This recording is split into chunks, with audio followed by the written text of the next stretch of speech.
tirar uma Plena máscara para sexta-feira, falar. reúne todos aqui nessa pequena sala, mas é um momento muito necessário para startar um trabalho que é muito significativo para todos nós. Ele não é um trabalho só da CGI, SEDOC, ele é um trabalho institucional.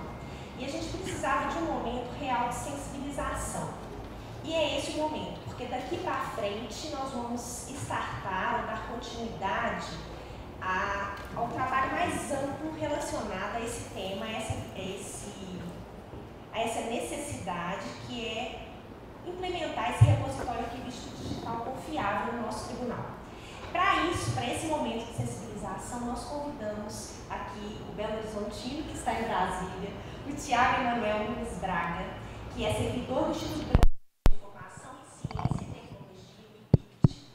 Ele é doutor em Ciência da Informação pelo UNB, ele é mestre em Educação Tecnológica pelo Centro Federal de Educação Tecnológica de Minas Gerais, é graduado em Ciências da Informação pela PUC Minas, atualmente é vice-diretor do IBICT.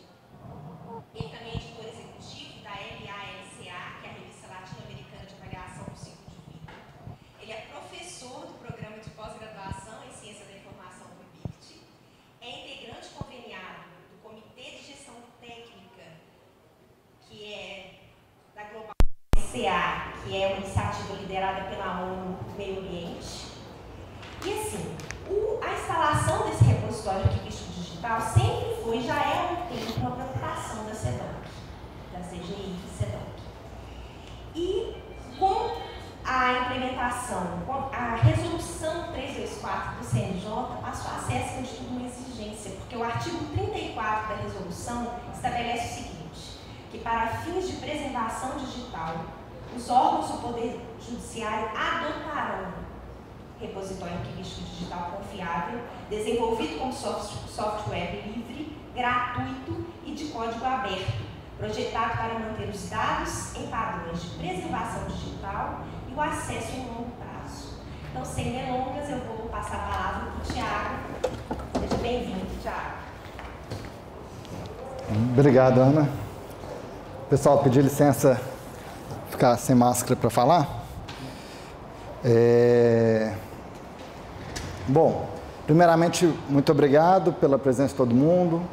É um momento de volta do presencial, dos eventos presenciais. Acho que a última vez que eu falei para um público tão grande foi em 2020, no dia 7 de março. Foi o último momento que eu tive antes da pandemia começar. E eu fico muito feliz que seja sobre esse tema, que é o tema de preservação digital. O tema de preservação digital, eu confesso que eu tive um pouco de dificuldade para começar a compreender. Eu sou da área de tecnologia, né? Eu me formei na PUC.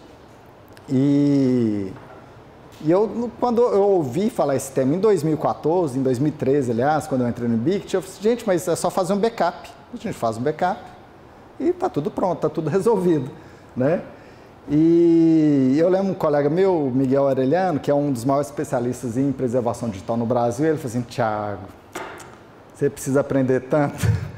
E aí a gente começou a estudar e o modelo IPATIA, né, na época a gente falava de preservação digital do conhecimento da informação científica, né, da produção científica nacional. Teses, dissertações, artigos. Não se falava ainda de preservação digital arquivística, porque essa discussão ela veio posteriormente, né, quando começou a surgir os problemas relativos ao arquivo tradicional, né, ao arquivo físico. Começou-se a fazer a migração para o online e aí começaram a surgir os problemas também no online e foram estabelecidos padrões. A ideia da nossa conversa de hoje é falar um pouquinho sobre o que é a proposta do IBICT para preservação digital arquivística.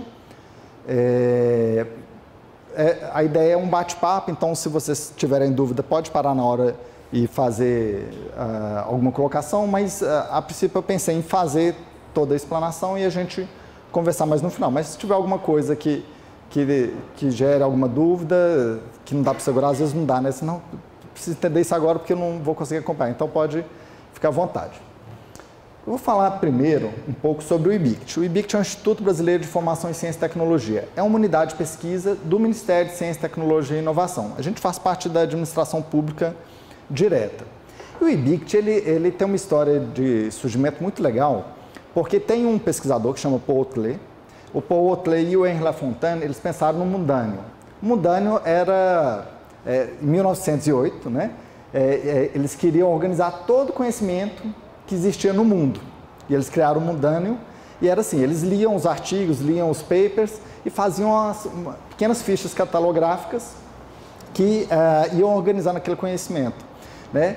E aí surge uma coisa que talvez alguns de vocês conheçam, que é a CDU, Classificação Decimal Universal, que surge desses dois caras. E aí, na proposta inicial do mundâneo, eles falam assim, para que as nações se desenvolvam, é preciso compartilhar o conhecimento, e só por meio da partilha do conhecimento é possível alcançar a paz mundial. Principalmente nesse momento, né, que a gente está num momento meio conflituoso em termos internacionais, é muito importante a importância do conhecimento. Só que e aí o IBICT surge com essa missão, essa competência, e uma das fases do conhecimento, né, então eu tenho o ciclo da informação, uma das fases do ciclo da informação é a fase de preservação, que está sob a minha coordenação lá no IBICT. E aí, quando a gente fala em preservação, ninguém dá muita bola a princípio, então no próximo slide eu vou trazer uma imagem que vai chamar a atenção de vocês, vocês vão perceber a importância da preservação. Quando a gente compra um vinho, né, às vezes a gente compra quando meu filho nasceu há 12 anos atrás, eu fui numa casa de vinhos, comprei o melhor vinho que tinha, que eu podia pagar, né? Tinha alguns que eu não podia pagar, que eram melhores, mas o melhor que eu podia pagar na época, eu falei assim, vou guardar esse vinho para quando meu filho fizer 18 anos, vou beber com ele. Está guardado lá em casa até hoje. Mas não adianta nada eu comprar um vinho e guardar ele de forma errada, porque quando eu for abrir esse vinho daqui a 18 anos e for beber esse vinho, o vinho vai estar estragado, eu não vou ter prazer em consumir aquele vinho. Mas, se eu guardar esse vinho, pode ser 18, 30, o tempo que for, se eu guardar ele nas condições adequadas, eu vou poder saborear. E a preservação digital é a mesma coisa. Estou vendo que todos aqui têm mais ou menos a minha idade. Então, todo mundo mexeu no DOS, todo mundo tem um disquete. Se você tiver uma informação de vida ou morte num disquete de 3/4, que é aquele disquetinho, e você precisa dela, abrir ela agora, que vai salvar a vida, sei lá, do seu vizinho.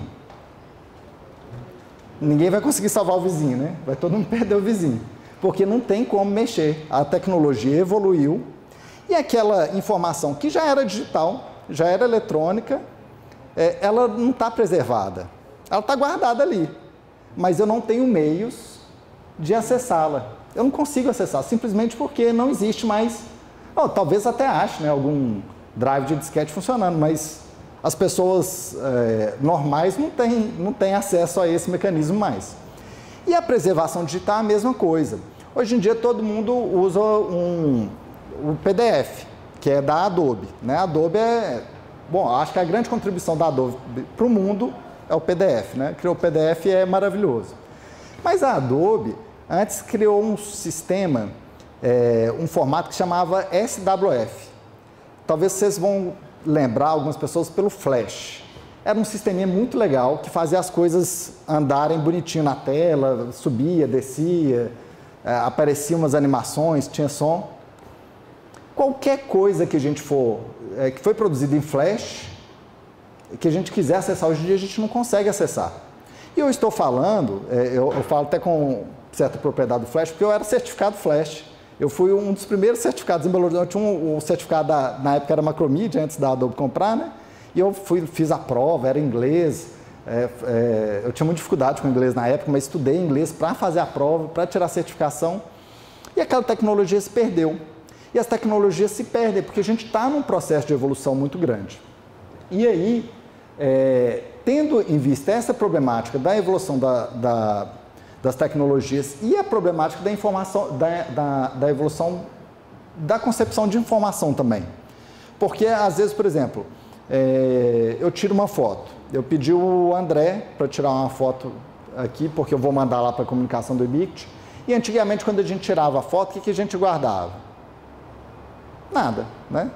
Tirava com um nome qualquer. Eu lembro, eu tinha uma Canon, era DCM e um número lá, .jpg, você guardava a foto. Aí, depois a gente começou a descobrir que as fotos tinham algumas informações, que eram os metadados, que eram informações sobre a foto, né? Elas não tinham sentido sozinhas, mas atrelado àquele objeto digital que era a foto, elas tinham sentido. E hoje em dia, quando a gente tira uma foto, o Google já sobe pelo nosso telefone, já sobe para o Google Fotos, aí ele tem o rosto de quem está na foto, então você consegue encontrar todas as pessoas que estavam naquela foto, você tem a localização exata, você tem o equipamento que tirou, a hora do dia, quais eventos estavam acontecendo lá, quem eram as pessoas que não estão naquela foto, mas que estavam naquele momento, você tem todas as informações. É o que a gente chama de metadados. E a concepção sobre a importância das informações, ela também foi evoluindo. E aí surge a necessidade de criar um modelo de preservação digital arquivístico, que vem pensar sobre essas questões, né, sobre os formatos e sobre os metadados que vão permitir a essa informação ser utilizada no futuro. E quando a gente fala futuro, é um futuro mesmo, um futuro em que nós não estaremos presentes, mas que a próxima geração terá condições de avaliar o nosso processo de desenvolvimento, porque ela vai conseguir acessar as informações que foram produzidas nesse momento, da sociedade. E a proposta de implementação do RDC-ARC, a RDC-ARC vem de repositórios arquivísticos digitais confiáveis. O ARC ficou fora do lugar, né? Porque era para ser ARC-DC, mas não ia dar para ler, ninguém ia conseguir ler. E eles, quando foram criar a sigla, colocaram dessa forma. Mas são repositórios que têm um contexto arquivístico, então vem do trabalho que o arquivo já fazia tradicionalmente e que foi evoluindo, e tem uma palavra que é a palavra mágica, que é o confiável, que é o que vai garantir uma série de atributos para que essa informação possa, no futuro, ser utilizada, inclusive, como prova, né? Então, se eu tenho qualquer situação, eu sei que uma informação guardada num RDC-ARC, ela consegue, eu tenho garantia de que ela é verdadeira. Porque hoje em dia, tem um pessoal que é da TI aqui, não tem? Vocês têm backup, né? Imagino que está aqui, tem outro local também. Lá eu sou responsável pela área de TI do IBICT também. A nossa TI lá, ela é meio e fim, porque ela tem uma área de operacional, uma área de pesquisa. E lá, eu não sei se aqui é assim, mas lá o nosso universo de backup é de 5 anos.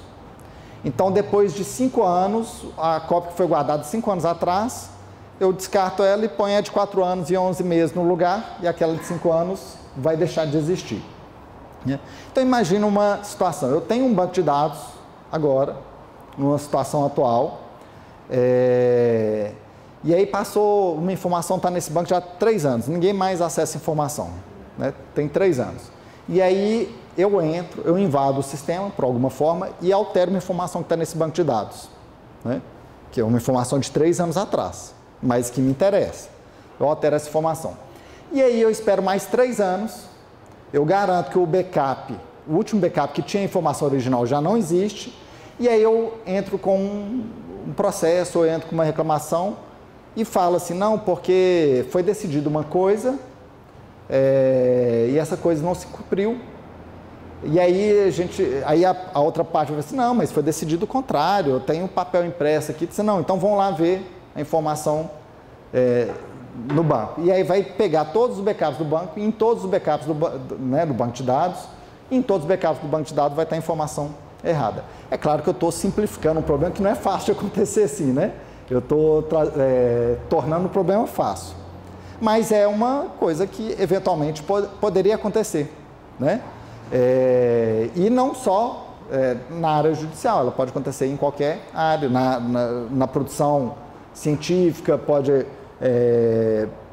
afetar a área de saúde, né? Então imagina uma pessoa ela quer fraudar um plano de saúde, ela modifica o dado dela no banco de dados, contrata um hacker, modifica um coisa no plano de saúde e consegue obter um benefício indevido. Pode acontecer em qualquer área. E a preservação digital, ela cuida para que isso não aconteça. Bom,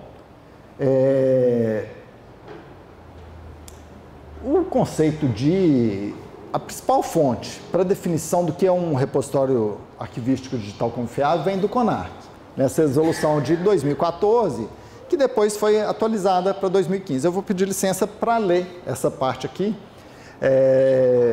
que ele fala que esse tipo de repositório ele tem que garantir a preservação dos documentos arquivísticos digitais nas fases corrente, intermediária e permanente, e deve estar associada a um repositório digital confiável, né? Então, os repositórios de arquivos digitais confiáveis, eles atuam nessas 3 fases. E aí, ele traz algumas diretrizes, né? Quando você vai implementar um repositório de arquivo digital confiável, você tem que ter essas diretrizes de transferência e recolhimento dos objetos digitais. E a gente chama de objeto digital toda a informação que está no modo digital e a informação sobre a informação, que são os metadados. Então, o objeto digital é o composto dos dois, né? Ela tem que abordar a política de gestão arquivística dos documentos, que aí o pessoal do arquivo, eles têm a política, né, com a tabela de temporalidade, com todas as informações necessárias. Ele tem que abordar tanto a política de preservação quanto a de acesso. Então, quem vai poder acessar e como vai poder acessar esses documentos no futuro, né? Manter uma relação orgânica, que é uma relação... Porque a responsabilidade do RDC-ARC, ela é uma responsabilidade que ela continua sendo arquivo, mas ela não é mais só do arquivo. Ela passa a ser compartilhada por várias áreas do tribunal. Porque eu tenho, por exemplo, o pessoal da TI. Hoje em dia tudo sobe para TI, né? Porque TI, hoje em dia está tudo na área do digital. Mas pode ficar tranquilo, porque sobra de maneira solidária, porque também é responsabilidade da gestão documental. E é responsabilidade também da administração, ou seja, a administração do tribunal, ela precisa vivenciar isso também, porque é uma demanda institucional fazer esse processo. Bom, ela tem que suportar os metadados arquivísticos, né? Aí eu trago o exemplo do ISAD-G. A gente usa muito também o Dublin Core. Ela tem que implementar um modelo de dados, né? Que é o OAIS. O OAIS, ele é um modelo interessante porque ele é validado por normas ISO. E aí ele garante uma série de estruturas no arquivo que vão permitir que esse conteúdo ele seja sempre acessível, independente das mudanças tecnológicas, e mais, que ele seja atualizável durante a sua guarda, né? Enquanto ele está no repositório, se tiver alguma atualização necessária, esse padrão ele permite que essa atualização seja acrescentada para que a evolução dos formatos sejam compreendidas. E ele tem que abordar também o fato de poder importar e exportar em formatos que sejam interoperáveis. A palavra interoperável aqui é muito importante, porque num primeiro momento, aí eu vou fazer uma crítica da TI, mas eu posso fazer porque eu sou da TI, vocês não vão ficar chateados comigo não, nem o senhor.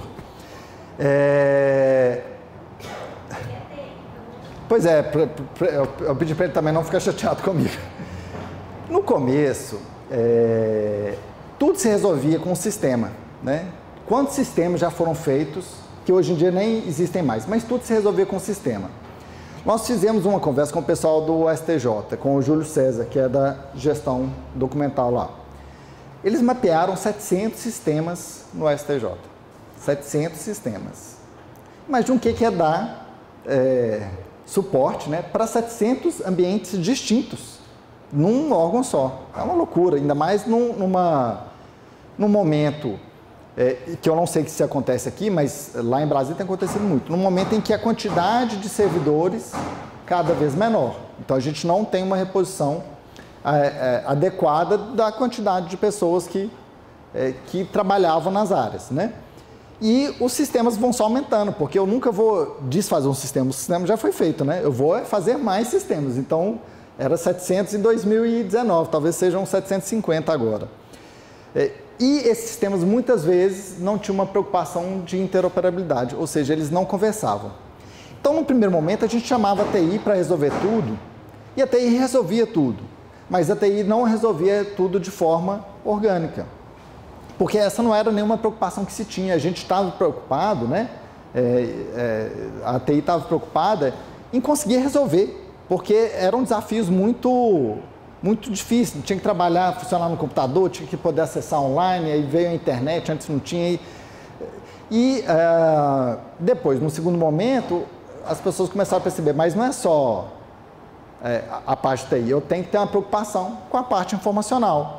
Eu tenho que saber quais são os metadados que eu vou usar nesse sistema tem que ser os mesmos que eu vou ter no outro sistema, porque se eles não forem os mesmos, eu não vou conseguir extrair um dado conjunto. A estrutura de dados tem que ser um formato compatível, então os sistemas têm que conversar, e aí eu consigo interligar e fazer uma grande estrutura informacional.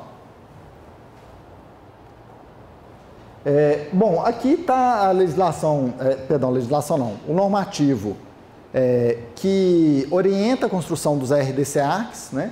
Então eu tenho aí o do modelo AIS, eu tenho a ISO da TRAC, eu tenho a ISO da certificação e auditoria de informação, né? Eu tenho a BNT, que é a tradução da primeira ISO, e surge o modelo IPATIA. Esse modelo ele foi criado em parceria com um tribunal, que é o TJDFT. Gente, com licença, só se viu água aqui. O TJDFT, assim que saiu a resolução do CNJ, eles procuraram o IBICT, falaram assim, IBICT, ajuda a gente, vamos fazer um projeto junto? Foi até um pouco de sorte, porque isso só aconteceu porque o Luiz Henrique, que era o responsável pela área de TI do do TJDFT, ele estava fazendo um curso sobre arquivemática, em que o Marcos Novaes, que era o responsável pela área de TI no IBICT, estava, né? E o Novaes disse, não, isso daí é a cara do IBICT, vamos pesquisar junto, porque a gente não sabia fazer.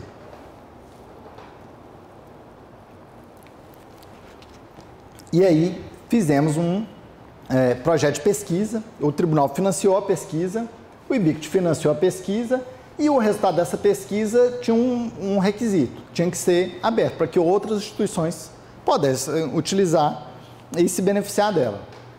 E aí nós criamos o modelo IPATIA. O modelo IPATIA, ele consiste na instalação de 3 sistemas, a Ana citou no começo da fala dela, que são sistemas que sejam open source, e para a gente é ótimo, porque o IBICT é a casa do acesso aberto no Brasil, a gente não usa nada que é pago. Eu até acho interessante, porque a gente teve uma onda de invasão nas instituições brasileiras, né? De ataque hackers. Eu nem sei se vocês sofreram muito aqui também, mas lá em Brasília todo mundo sofreu bastante. Mas o IBICT não sofreu. Como a gente usa tudo aberto, e as invasões, elas geralmente eram tentadas nos sistemas que eram mais pagos, que eram mais robustos, né? E aí eles achavam as falhas. E aí os nossos sistemas... bom, a gente também tem uma série de regras, mas os nossos sistemas acabaram não sendo impactados. E aí a gente criou esse modelo. Esse modelo ele consiste de 5 fases. Então a preservação digital arquivística, ela não acontece de uma vez só. Não é eu instalar um backup, não é eu colocar em outro lugar, não é eu replicar o sistema. É eu fazer uma série de estudos e uma série de preparações que vão permitir que em qualquer momento futuro, sempre que for necessário, aquela informação vai ser acessível, né? E tem informações que nem vão ficar acessíveis, porque são restritas, né? Elas não vão ficar para acesso ao público, mas se eu precisar resgatar para colocar em um processo ou para fazer alguma validação legal, eu tenho como. Eu vou falar rapidamente das fases, só para entender a complexidade das coisas que tem, mas eu não vou entrar em detalhe em cada uma das fases. Depois, se alguém tiver alguma dúvida, aí vocês perguntam, no final a gente fala. Porque também está logo depois do almoço, se eu for entrar em detalhe, ninguém aguenta, né? Que é sofrido. Então, a primeira fase é a fase de preparação arquivística. O papel da equipe de gestão arquivística no processo de implementação de um repositório arquivístico digital confiável é primordial. Por quê? Porque a equipe de gestão documental, ela vai trazer os parâmetros para definir como que essa gestão documental é feita. Então, o primeiro parâmetro é a definição de quais são os dados que precisam ser preservados. A segunda, a definição de quais são os metadados que vão contextualizar aqueles dados, porque às vezes eu vou ter só um dado, se eu não contextualizo aquele objeto digital, ele não vai me servir para nada. Eu vou propor um dicionário de dados que vai ser uma representação estrutural da informação que tem no sistema de origem. Então, esse dicionário de dados, ele traz aquele objeto digital e ele representa um XML, tá? Que vai representar a estrutura da informação relativa àquele objeto digital. E eu tenho a análise dos critérios arquivísticos e de temporalidade, né, para esse objeto, para ver o que vai ser preservado, o que pode ser dispensado. E eu faço também alguns estudos de apoio à pesquisa. Essa fase, então ela começa na análise do sistema produtor. Qual sistema produtor? Onde vocês têm, qualquer um. É possível fazer a preservação digital de qualquer sistema computacional. A gente já fez do SEI, já fez do PJE, já fez do DJE. Nós estamos fazendo do ProJude agora com o TJMG. Qualquer sistema é possível. Então, a gente vai analisar o sistema produtor, vai identificar quais são os dados e os metadados que precisam ser preservados e vai fazer uma proposição de uma infraestrutura informacional que contemple o dicionário de dados que represente aquele sistema. A segunda fase é a da preparação computacional. A participação da equipe de TI também é fundamental, porque não adianta nada eu ter todos os dados preservados, todos os metadados preservados, a estrutura informacional linda e o sistema ter uma falha de segurança. E o sistema ficar fora do ar. E o sistema não conseguir se comunicar. Então, a equipe da computação, né, da gestão tecnológica da instituição, ela também tem uma responsabilidade muito grande. E o que se faz nessa segunda fase de implementação desse modelo de repositório digital arquivístico confiável? Primeiro, você analisa a estrutura dos servidores computacionais, né? A arquitetura de rede. Geralmente se cria uma VLAN específica para fazer a preservação digital. Ela não vai ficar junto com outras VLANs. Por quê? Uma VLAN, né, para quem não é da TI, é uma separação lógica da rede. É como se eu estivesse usando no mesmo equipamento duas redes que não se conversam. Elas têm uma parede invisível que garante uma confidencialidade e a divisão das informações que são trafegadas em cada rede. E eu preciso separar geralmente eu separo a VLAN para eu garantir que se tiver alguma invasão em outra rede, ela vai estar mais segura, né, na VLAN de preservação. E eu tenho a instalação de alguns sistemas que vão trabalhar em conjunto. O Ibiqt está propondo esses 3 sistemas, que são open source, gratuitos, abertos, mas podem ser outros sistemas, não precisam ser necessariamente estes. A gente sabe fazer com estes. Quando a gente faz com esses. Mas podem ser outros, tá? O BarraPress. O BarraPress é o quê? Ele é um barramento que faz a extração dos dados. Ele vai fazer a extração seja por acesso a uma API, seja por acesso ao sistema operacional, né, o sistema de diretórios do sistema operacional, seja em acesso ao banco de dados. Nossa preferência é sempre pela API. Se não tiver jeito, às vezes é um sistema muito antigo, como o ProJude, que já está descontinuado, não vai se fazer uma API para o ProJude, né? Não tem porquê. Então, a gente vai acessar o banco de dados. Em alguns sistemas muito antigos, nem se usava banco de dados, se usava a estrutura de diretórios do sistema operacional para guardar. Então, se acessa a estrutura, essa estrutura. E vai configurar as permissões de acesso. Então, eu tenho um usuário, eu tenho uma chave que eu vou configurar para que o sistema possa extrair e eu possa garantir que é o sistema, né, que é o modelo de preservação digital que está extraindo, que está fazendo esses acessos e mandando. E aí entra a característica do confiável. Esses sistemas, embora sejam 3 sistemas instalados, eles funcionam como um sistema só. E aí eu garanto uma coisa que se chama cadeia de custódia. A cadeia de custódia é uma série de ações que vão ser realizadas, né, para eu garantir a cadeia de custódia. Todo esse processo de preservação digital, ele vai ocorrer por meio de uma série de ações que são realizadas sem interferência humana. Ninguém coloca o dedo nesse processo. Ele é todo automatizado, ele é todo auditável e eu uso uma série de mecanismos que vão garantir a autenticidade do arquivo no futuro. Então eu gero um hash, esse hash gera um log, e aí eu posso usar mecanismos para validar esse log, para validar esse hash e para garantir que a informação nunca foi alterada. A terceira fase bom, aí a preparação computacional. Repare que ela tem duas linhas. Uma primeira parte da análise do sistema produtor também, que é o mesmo sistema produtor que o pessoal do arquivo analisou.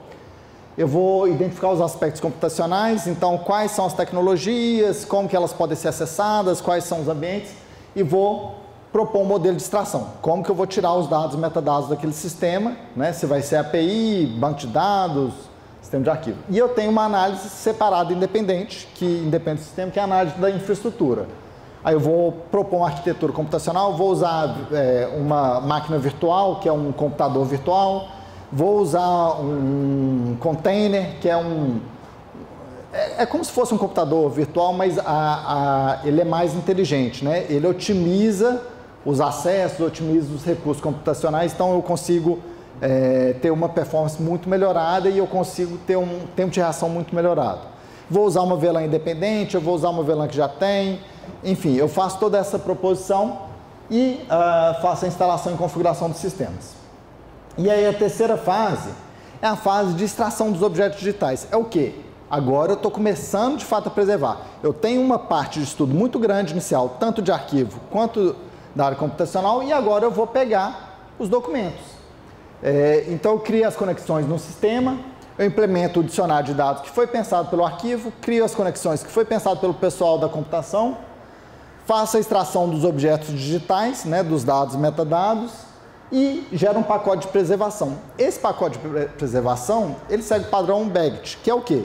Ele tem um pacote compactado, né, um zip, e ele tem dentro desse zip ele tem uma estrutura fixa, em que eu garanto onde está cada pedaço de informação e eu garanto as cópias que eu preciso ter para que essa informação seja acessível no futuro. Uma vez eu estava conversando com o pessoal do TJDFT, aí a gente estava conversando sobre a implementação, aí acho que foi o Daniel, eu não vou lembrar, acho que foi o Daniel mesmo. Eu disse, não, então tá ótimo. Se eu vou fazer preservação digital, eu posso deletar os arquivos do meu sistema de origem e aí eu vou economizar espaço, né? Eu vou ter uma performance melhor, porque eu vou gastar menos espaço. Eu disse, não, você vai gastar mais espaço. Se mais espaço, mas eu não vou deletar do sistema, você vai deletar do sistema, mas você vai colocar no outro sistema e você vai colocar a informação duplicada, porque eu não vou ter só a informação original. Eu vou ter essa informação original e eu vou ter ela trabalhada em outros formatos para que sempre seja possível acessar. Se eu tiver, por exemplo, uma imagem, eu vou extrair a imagem original, vou salvar essa imagem original e vou ter uma imagem de visualização com menos DPI, que vai ser a imagem de acesso depois. Se eu tenho um arquivo PDF, eu vou ter o arquivo original, mas eu vou gerar um PDF-A, que é uma variação do PDF que me permite indexá-lo com mais detalhes, né? Que traz outros atributos. Então vai gastar mais. Mas tem uma diferença. Eu não vou precisar que a preservação digital ocorra em uma rede e em uma infraestrutura de alta performance, porque ela não tem acesso. Então, o meu sistema produtor, que é o sistema que todo mundo acessa, ele vai estar bem menor e vai estar num ambiente de alta performance. O meu sistema de preservação, o meu ambiente de preservação, ele vai ocupar mais espaço, mas eu posso deixar um ambiente mais lento para ele, porque eu não tenho necessidade de acessos simultâneos. Eu não vou atrasar a vida das pessoas se eu tiver um pouco menos de performance. Já o sistema produtor, se você atrasar 1 segundo por cada acesso, ao final do dia a pessoa não aguenta nem olhar para o sistema mais, né? E eu envio, né, a última fase dessa etapa é enviar para preservação. Então eu pego insumos da primeira etapa, que é o do pessoal do arquivo, pego insumos da segunda etapa, que é do pessoal da computação, e eu gero a terceira etapa. Faço a conexão, crio o dicionário de dados, eu gero esse pacote com os dados e informações que eu extraí e envio para a etapa de preservação. E a etapa de preservação, então aqui a gente implementa essa etapa com o BarraPress, que é um software que é aberto, né? Software livre, que foi desenvolvido pelo IBICT com o apoio da equipe do TJDFT. E depois do Arquivo Nacional também, eles auxiliaram. E aí eu vou para a quarta etapa, que é a etapa de preservação. A etapa de preservação, a gente cria o pacote, né, que é o CIP, que é o pacote de submissão para preservação, né?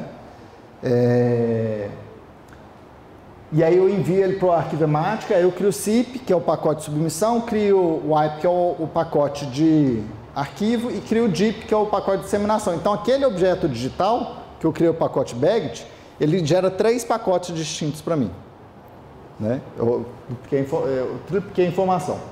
E aí eu faço uma série de microserviços de preservação. São muitos microserviços. E eu vou fazendo em arquivo por arquivo, objeto por objeto, uma série de testes e uma série de validações para garantir que todos os atributos necessários para que o acesso futuro daquele conteúdo sejam validados e estejam disponíveis. E no final dessa fase de preservação, eu mando para a fase de disseminação. Aqui é a estrutura da fase de disseminação. Então, eu inicio o processo, executo os microserviços com os pacotes e mando para a disseminação. E aí, a fase de disseminação é uma fase muito simples, né? Ela vai receber esses pacotes de disseminação, que é o DIP, e vai permitir a disseminação para o público. A gente usa o sistema que é o Atom, né? Então, o sistema Atom ele é o sistema de disseminação. Eu configuro o acesso dele para que todo mundo possa acessar naqueles conteúdos que precisam ser ou que podem ser acessíveis, né? Se eu tiver um conteúdo que não pode ser acessado, eu configuro isso para que ele nunca vai para o Atom, ele vai parar no arquivo Ematica. Então tem muita informação que é sensível, que eu não vou disseminar para ninguém, ela vai ficar preservada e não vai para a disseminação. Se tem alguma informação, por exemplo, um documento histórico, que eu quero que as pessoas acessem, aí eu mando para o Atom. E, bom, essa é a estrutura de um modelo de implementação de um repositório arquivista digital confiável. Por que nós escolhemos o IPAT? Minha esposa ela é da área de ciência da informação. E eu estava contando o projeto, ele não tinha nome, né? A gente chamava de projeto barramento, porque ele começou só com a ideia do barramento, depois que a gente evoluiu para o modelo. Aí eu estava contando e tal, assim, parece muito com a história da IPAT. E eu confesso que eu não conhecia a IPAT, o nome é conhecido, mas eu não sabia a história, né? E a Hipátia, ela era uma filósofa e uma matemática, uma das primeiras mulheres a ter destaque, assim, né? Uma das primeiras que se tem notícia, porque muito provavelmente muitas outras predecederam, mas que não se tem notícia. E a Hipátia, ela brigou com o bispo da época, com o clero da época, né? Ela trabalhava na Biblioteca de Alexandria. Ela foi uma das pessoas, né, que fizeram e construíram e estruturaram a Biblioteca de Alexandria, a biblioteca mais icônica que tem no mundo, né? E aí ela brigou com o clero. E aí o que se fez? Todo documento que se fazia menção à Hipátia foi destruído. Ela foi assassinada, né, primeiro, e aí depois todos os documentos que se faziam menção a ela foram destruídos, ou quase todos. E recentemente, alguns documentos foram descobertos, e aí se resgatou a história dela, que era uma pessoa que tinha contribuído para construir simplesmente a Biblioteca de Alexandria e que não se tinha notícia, porque não se havia, e que só se teve notícia porque se fez a preservação daquela informação. E aí vem daí, mas, enfim, não... Tem a ver com preservação. Tem a ver com a preservação, mas não com o confiável, né? O repositório confiável. Mas é uma história muito bonita, a história dela. Aqui está o Git, né? Perdão, aqui é o fórum. A gente tem um fórum que é gratuito, o Ubiquiti mantém esse fórum, não só para essa tecnologia, tem para o Hipátia, tem para o Arquivemática, para o Atom, para o OJS. Não sei se vocês têm revista aqui, o Journal? Não, né? Mas tem o Corra da biblioteca, todos os sistemas que o Ubiquiti tem para o Visão, que é um sistema de mapeamento. Todo sistema que o Ubiquiti dá suporte, a gente dá suporte por meio desse fórum. Então qualquer pessoa pode entrar e esclarecer suas dúvidas e a equipe do Ubiquiti responde as dúvidas, de vez em quando marca uma reunião para tentar responder, isso é mais técnica, mas costuma usar o fórum. E aqui o Git, então é um software aberto, também qualquer pessoa pode baixar e utilizar. E a gente já está com o Hipátia implementado em 3 ambientes. No DJE, que é o Diário de Justiça Eletrônico, né? No PJE e no SEI. Que eu tenho conhecimento, no Brasil, são só esses 3 projetos que o Ubiquiti participou que implementaram repositórios digitais arquivísticos confiáveis. Por quê? Porque não é simples fazer todo esse processo de união da área de informação com a área de informática. Porque tem muitas coisas que são de uma área ou que são de outra, mas tem muitas coisas que precisam ser construídas em conjunto. E esse trabalho de construção em conjunto não é um trabalho fácil de fazer, porque são perspectivas muito distintas e que precisam ser construídas num trabalho que geralmente a gente nem tem tempo para fazer, porque a gente tem muita coisa para fazer no geral, né? Mas então, até onde eu sei, são só esses 3. E quem que já está usando? O TJDFT, né? O TJDFT, eles fizeram o DJE, foi o primeiro projeto. Desse projeto, a gente fez um segundo para o PJE. O que surge desse trabalho com o TJDFT? Um livro que vai ser publicado agora, que é o livro do modelo Hipátia. Um registro de software, apesar dele ser open source, ele foi registrado só ele está sendo registrado, né? E o dicionário de dados de implementação do DJE e do PJE. Depois a gente descobriu que cada instituição que trabalhava com o PJE trabalhava com uma versão distinta, né? Era quase que personalizado. A não ser a Justiça do Trabalho, que tem um PJE para toda a Justiça do Trabalho. Não sei se a Justiça Eleitoral é assim. Também é um só para toda a Justiça Eleitoral. Ótimo. Né? Mas os tribunais de justiça não, eles adaptaram e personalizaram. O Arquivo Nacional foi nós ficamos muito orgulhosos, muito felizes quando eles nos procuraram, porque é a instituição que mais entende arquivo no Brasil, né? Eles são um Arquivo Nacional. E aí eles entraram em contato com o modelo e falaram assim, maravilha, a gente precisa disso. E aí nós fizemos uma pesquisa conjunta para implementar no SEI. Então o SEI do Arquivo Nacional já está com o modelo Hipátia. A gente começou a discutir com o TRF da quarta para implementar no SEI como um todo, né? Mas aí o Arquivo Nacional ele teve alguns problemas, algumas mudanças de direção e parou um pouco. Bom, a nossa ideia é que esse ano de 2022 a gente retorne essa conversa, mas já tem um módulo, então outras instituições podem implementar de forma independente, mas a ideia é que seja incorporado no SEI como um todo. E aí eles vão implementar nos outros sistemas, eles mesmos vão implementar nos outros sistemas deles. E o TJMG, que é um projeto que a gente está começando agora para implementar no Projut, que é um sistema que já não está funcionando, eles têm que manter o sistema, é cada vez mais difícil, porque não dá para atualizar a tecnologia, então eles têm que manter um parque tecnológico muito ultrapassado, inseguro, muitas vezes, porque eu tenho que manter as tecnologias passadas, e agora eles resolveram, vão migrar tudo, vão fazer a preservação digital de tudo que precisa ser preservado e vão deletar o sistema. Então, eles vão preservar tudo usando o RDC Arc e vão deletar o Projute. Bom, quais são os desafios de se implementar o modelo, né?